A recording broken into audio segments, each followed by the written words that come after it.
What's going on, everybody? It is finally week 3 of the NFL. I'm Alfredo Brown here with Football Guys, and I want to tell you about some players that I think that are kind of on the fringe. We're getting to know these guys a little bit better, but I think that they can be startable in your lineups this week. Let's get started. Perfect.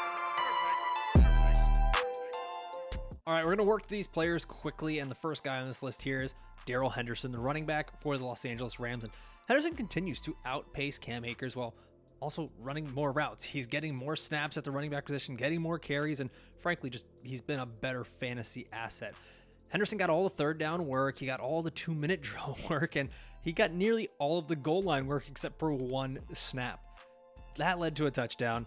He had a better performance against an Atlanta team that's actually been pretty good against running backs, so I'm fairly comfortable starting Darrell Henderson. He's got the Cardinals this week. They are 28th against fantasy running backs, and I'm pretty confident starting him this week in my fantasy lineups.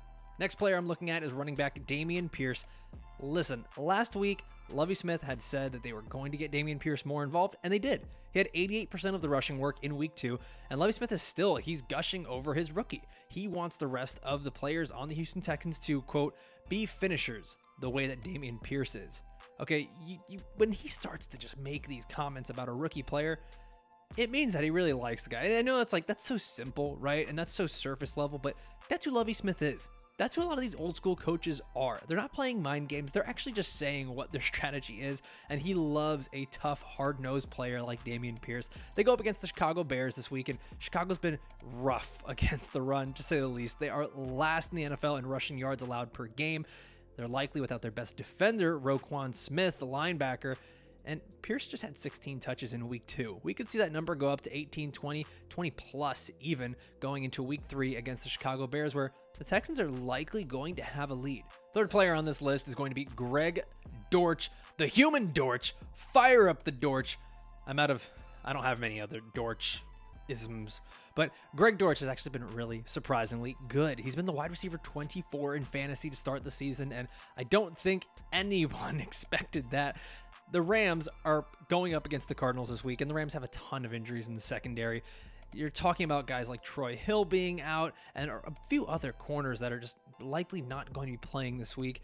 The Rams have had problems replacing that production in the secondary, and they're probably going to be forced to use a lot of safeties like Taylor Rapp and a couple other guys that are going to have to come down into the box to play a little man-on-man coverage against the slot, or they're going to be playing zone that's going to be pushing them back off of the slot receiver, keeping Greg Dortch really wide open and giving him a lot of space. I think that Jalen Ramsey should be covering Marquise Hollywood Brown for most of this game. And listen, Kyler Murray, he's going to have to keep up with this Rams offense. This could actually be a game that has a lot more offense than we think. These defenses have not been very good so far in the year, and there could be a lot of throwing.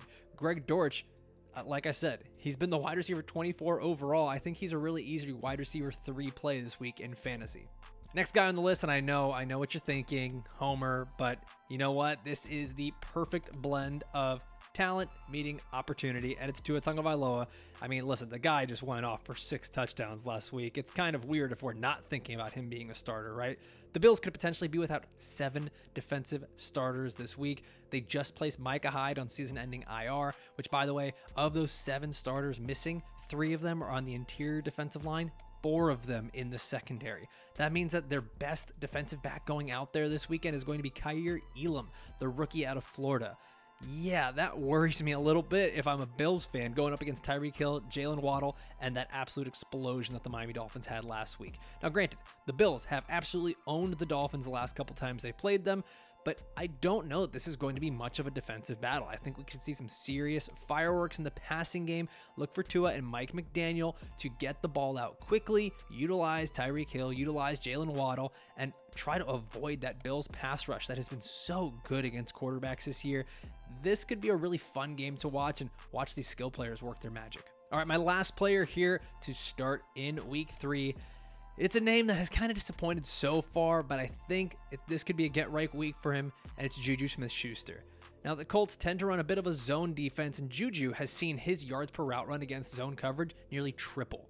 He's running deeper routes, finding more open space, and that's really what he's good at. Juju is not going to, beat a guy one-on-one all that often with incredible route running or incredible speed, but he's good at finding space.